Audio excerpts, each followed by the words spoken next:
রহমতুল্লাহর একটি কথা, সাংবাদিকদের প্রশ্নের জবাবে যে শত্রুদের এমন একটা সময় আসবে ইলেকট্রিক মিডিয়ার মাধ্যমে ইসলামের ক্ষতি করার জন্য চেষ্টা করবে, ইসলামকে দাবিয়ে রাখার জন্য চেষ্টা করবে, তখন আপনারা কি করবেন?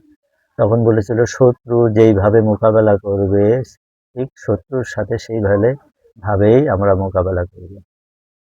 আজকে আমাদের যে দেখতে পারতেছি বাস্তবে যে আমাদেরকে মিথ্যা নাটক সাজিয়ে মিথ্যা প্রচারণা করে আমাদের উপরে তহমত দিয়ে ইসলামের শত্রুরা এগিয়ে যাচ্ছে। আসলে কি এটা আমরা যারা হককে ভালোবাসি, ইসলামকে যারা ভালোবাসি, ইসলামকে যারা লালন করি, ইসলামকে যারা ধারণ করি, তারা অবশ্যই ইসলামকে আমরা ক্ষতি হোক আমরা চাই না। কিন্তু এটা কি মনে মনে ক্ষতি হোক চাই না এভাবে বসে থাকলে হবে? ইসলামকে তারা যেভাবে ক্ষতি করার জন্য চেষ্টা করছে ইলেকট্রিক মিডিয়ার মাধ্যমে, ফেসবুক, ইউটিউব বিভিন্ন চ্যানেলের মাধ্যমে ক্ষতি করার জন্য চেষ্টা করতেছে, আমরাও সত্যকে প্রচার করার জন্য ঠিক সেভাবেই আমরা ইলেকট্রিক মিডিয়ার মাধ্যমে বাস্তবকে প্রচার করার জন্য আমরা অবশ্যই যারা ইসলামী আন্দোলনের কর্মী আছি সচেতন থাকব, অ্যাক্টিভ থাকব। যারা হকের পক্ষে যারা প্রচার করতেছে তাদেরকে অবশ্যই সহযোগিতা করব, তাদের পাশে থাকব, তাদের সাথে কাজ করব। অনেকগুলো পেজ আছে যে পেজগুলোকে যারা হকের প্রচার করতো তাদের পেজগুলো নষ্ট করে দিয়েছে, অনেক পেজগুলো নষ্ট করে দিয়েছে রিপোর্ট মেরে। তো এরকম ভাবে যদি আমরা যদি সচেতন না থাকি, আমরা যদি আহ শত্রুর মোকাবেলা করতে যদি এরকম ভাবে যার যার মতো ঘরে বসে থাকি হবে না। আমরা যারা ফেসবুকে যারা শত্রুদের মোকাবেলা করার জন্য যারা কাজ করি, ইসলামের শত্রুরা যারা তহমত দিয়ে আলেম ওলামা ইকরামদেরকে দাবিয়ে রাখতে চায় মিথ্যা তহমত দিয়ে, ঠিক আমরা সত্যকে প্রচার করে আমরা সত্য বাস্তবকে প্রচার করবো। ওরা মিথ্যা মিথ্যা প্রচার করে দিয়ে আলেম ওলামার বদনাম বলে ওরা প্রচার করে, আমরা বাস্তবকে প্রচার করব, সত্যকে প্রচার করব। আর যারা যে এই কাজগুলো যারা করে অবশ্যই তাদেরকে সাপোর্ট করব, তাদেরকে ভালোবাসা দেব, তাদের অবশ্যই ফলো করব, ফলো করে তাদের পেজকে অবশ্যই সামনে এগিয়ে নিয়ে যাব।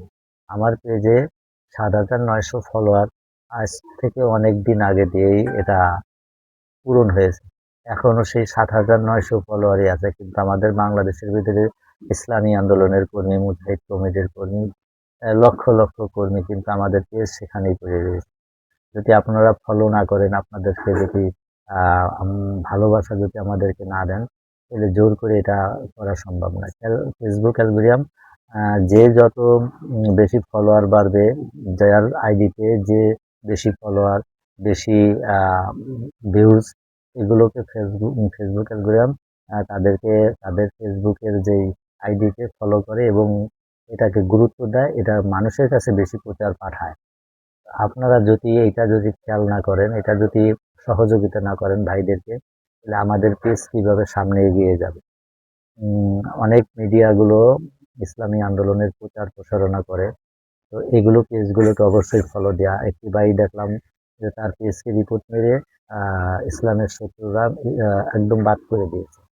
এদেরকে লক্ষ্য রেখে এদের পেজকে অবশ্যই ফলো দেব, আমার পেজকে অবশ্যই ফলো দিয়ে সামনে ভালোবাসা দিয়ে এগিয়ে নেবে।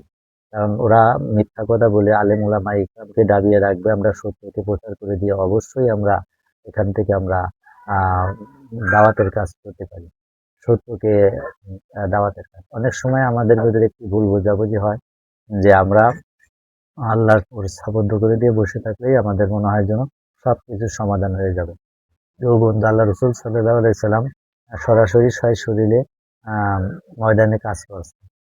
আল্লাহ তাআলা রসুলের কষ্ট করা ছাড়াই কিন্তু আল্লাহ তাআলা দিন বিজয় করতে পারতেন। দিন বিজয় আল্লাহ রসুলের ছাড়াই হয়ে যেত, কিন্তু আল্লাহ রসুলকে ছাড়া, উসিলা ছাড়া আল্লাহ তাআলা দিন বিজয় দেবেন না। আপনার আমার চেষ্টা, মেহনত, কষ্ট, মুজাহাদার মাধ্যমেই দিন বিজয় হবে।